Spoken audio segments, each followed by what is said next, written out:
पाक अधिकृत कश्मीर (POK).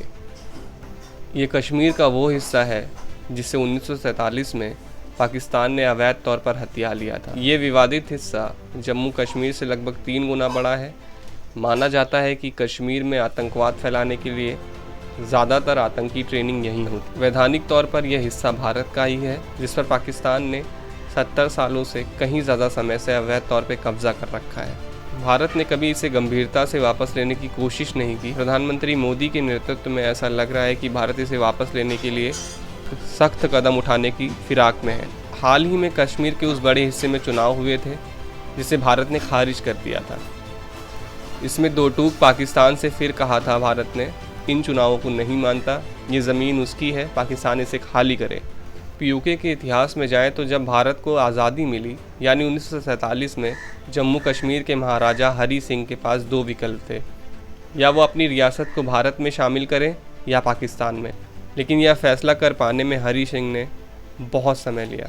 इसी दौरान पाकिस्तान की तरफ वाले कश्मीरियों ने हरी सिंह के खिलाफ मोर्चा खोल दिया। इस विद्रोह से निपटने के लिए हरी सिंह ने भारत की सेना से मदद मांगी तो भारत ने उन्हें शर्तों पर मदद देने का भरोसा दिया।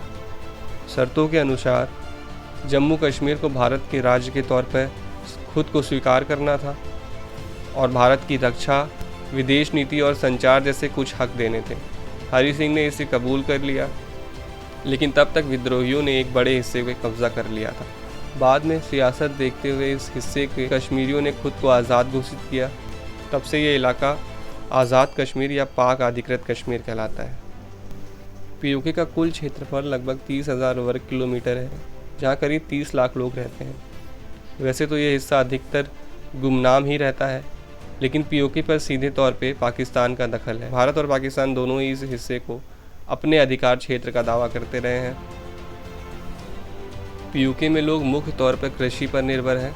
मक्का, गेहूँ, वन्य उत्पादन, पशुपालन यहाँ की आय और मुख्य स्रोत है। यहाँ के उद्योग प्रमुखतः लकड़ी की चीज़ें, कपड़ा और कालीन जैसे उत्पादन बनाते हैं। कृषि में यहाँ मशरूम, शहद, अखरोट, सेब, चेरी, कुछ अन्य औषधियाँ, मेवा और जलाऊ की लकड़ी मिलती है। पश्तो, उर्दू, कश्मीरी, पंजाबी इस इलाके की कुछ प्रमुख भाषाएं हैं। पाक अधिकृत कश्मीर में स्कूलों और कॉलेजों में कमी है। यहाँ की साक्षरता दर 72% है। 2011 में POK की GDP 3.2 अरब डॉलर आकी गई थी। इसके दक्षिण जिलों से कई लोग पाकिस्तानी सेना में भर्ती किए जाते हैं। आंकड़े की माने तो POK के हालात बेहद ख़राब हैं, यहाँ विकास नहीं हुआ है। इस इलाके पर पाकिस्तान का नियंत्रण होने के बावजूद इसे पिछड़ा रहने दिया गया।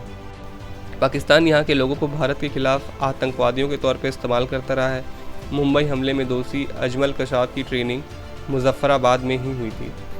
पिछड़ेपन और हाशिए पे धकेल दिए जाने के कारण पाकिस्तान के खिलाफ गुस्सा रहता है। भारत इसी गुस्से का इस्तेमाल अपने हक के लिए करना चाहता है। बीते दिनों देखा गया है कि भारत ने यहाँ के बड़े नेताओं से संपर्क साधे हैं।